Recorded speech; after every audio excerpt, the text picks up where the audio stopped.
Hamas নিধন যজ্ঞে এবার ইসরায়েল সেনার হাত থেকে রেহাই পেল না গাজার একমাত্র গির্জা।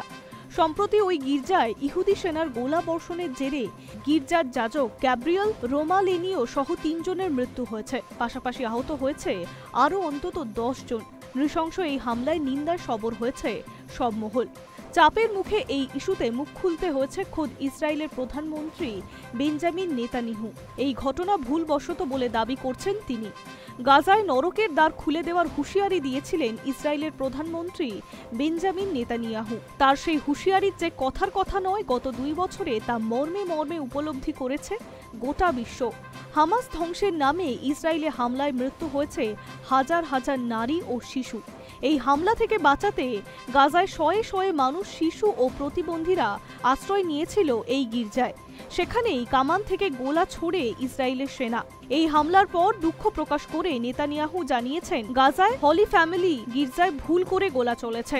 এই হামলায় ইসরায়েল গভীরভাবে শোক প্রকাশ করছে। যে কোনো নিরীহ ব্যক্তির প্রাণহানি দুঃখজনক। আমরা এই ঘটনার জন্য দুঃখ প্রকাশ করছি। তবে এই হামলাকে অনিচ্ছাকৃত ভুল বলে দাবি করলেও গাজায় হামলা চালাতে কোনো খামতি রাখছে না ইসরায়েল। লাগাতার বোমা ও ক্ষেপণাস্ত্র হামলা জারি রাখা হয়েছে সেখানে। চলতি সপ্তাহে গাজার নুসাইরাত শরণার্থী শিবির থেকে জল ভরতে যাওয়া শিশুদের ওপরে ক্ষেপণাস্ত্র হামলা চালায় নেতানিয়াহুর সেনা। এই হামলায় মৃত্যু হয়েছে ৬ জন শিশু ও ৮ জনের।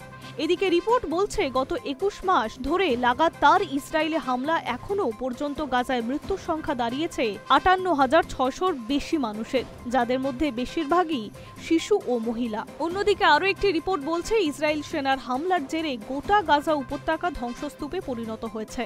খাদ্য ও জলসংকট চরম আকার নিয়েছে। থালা হাতে ত্রাণের লাইনে দাঁড়িয়ে থাকা ক্ষুধার্ত মানুষদের ওপরেও হামলা চলেছে।